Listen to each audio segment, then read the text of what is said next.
नमस्कार। आज हम एक बहुत ही दिलचस्प शिक्षण योजना को समझने जा रहे हैं।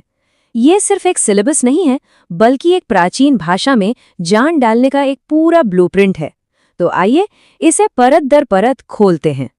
ये सवाल शायद हर उस टीचर के मन में आता है जो कोई प्राचीन भाषा सिखाता है, सदियों पुरानी संस्कृति और ज्ञान को आज की पीढ़ी के लिए दिलचस्प और रिलेटेबल कैसे बनाया जाए। ये वाकई एक बहुत बड़ी चुनौती है। तो इस चुनौती की जड़ क्या है? ये प्रोग्राम एक ऐसी बुनियादी प्रॉब्लम को हल करने के लिए बनाया गया है जो सिर्फ संस्कृत तक ही सीमित नहीं है, बल्कि एजुकेशन में एक बहुत ही आम रुकावट है। इस चुनौती के बिल्कुल सेंटर में एक शब्द है, अधिगम अंतराल, या जिसे हम लर्निंग गैप्स भी कहते हैं। ये वो खाई है जो स्टूडेंट्स को नई क्लास में आते समय अक्सर पार करनी पड़ती है। और देखिए, ये समझना बहुत जरूरी है कि ये किसी की नाकामी नहीं है।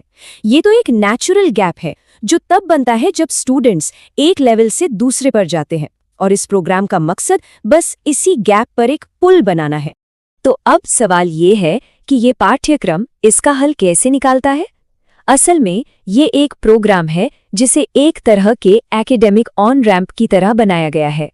तो ये जो कक्षोन्मुखता प्रतिमानकम या CRM है, ये कोई टेस्ट नहीं है। इसे आप ऐसे समझिए कि ये एक नए सब्जेक्ट के लिए एक वेलकम पैकेज है। इसका काम ये पक्का करना है कि हर स्टूडेंट अपनी नई जर्नी पूरे कॉन्फिडेंस के साथ शुरू करे। और इसके जो मकसद हैं वो बिल्कुल साफ है। पिछली क्लासेस के कॉन्सेप्ट्स को दोहराना और मजबूत करना, लर्निंग गैप्स को पहचानकर उन्हें भरना, और ये पक्का करना कि नई क्लास में हर कोई बिना किसी झिझक के आगे बढ़े। मतलब बात सिर्फ पढ़ाने की नहीं है, बल्कि ये देखने की है कि कोई भी पीछे ना छूट जाए।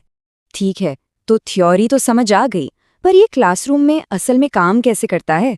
चलिए अब टीचर्स की प्लेबुक पर एक नजर डालते हैं। ये है टीचर्स के लिए रोज का प्लान। ध्यान दीजिए, दिन की शुरुआत एक छोटे से वार्म अप से होती है। फिर स्टूडेंट्स को अकेले, जोड़ी में और ग्रुप्स में काम करने के लिए एनकरेज किया जाता है। और सबसे जरूरी, लगातार फीडबैक मिलता रहता है, और एक बड़ी सिस्टम भी है ताकि दोस्त एक दूसरे की मदद कर सकें।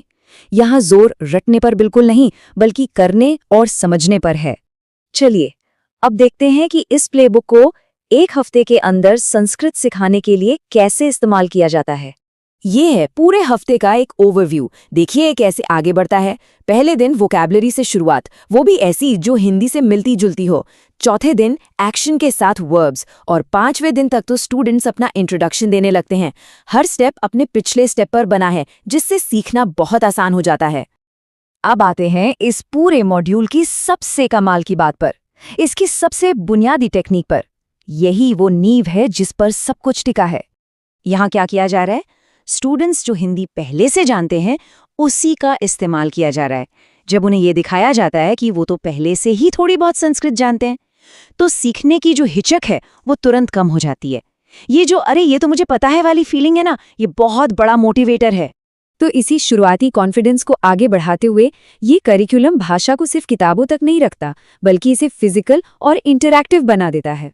जैसे चौथे दिन टीचर इन क्रियाओं, इन वर्ब्स का एक्शन करके दिखाते हैं, और स्टूडेंट्स उन्हें पहचानते हैं, फिर वाक्यों में इस्तेमाल करते हैं।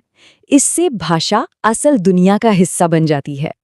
और यहीं पर इसकी असली कामयाबी नजर आती है।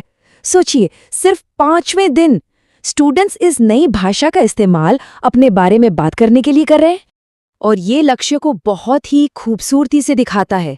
स्टूडेंट्स को संस्कृत में 4 से 5 लाइन का अपना परिचय लिखने को कहा जाता है।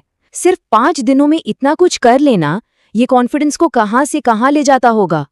और यही बात हमें इस पूरे एनालिसिस के सबसे बड़े टेकअवे पर लाती है, जो सिर्फ शब्द रटने या ग्रामर सीखने से कहीं आगे की बात है। करिकुलम का ये एक नोट इस पूरे प्रोग्राम की फिलॉसफी बता देता है। छात्र के लिए संस्कृत सीखना बहुत आसान है। हमें पहले दिन से ही छात्रों में इसी आत्मविश्वास को जगाना है।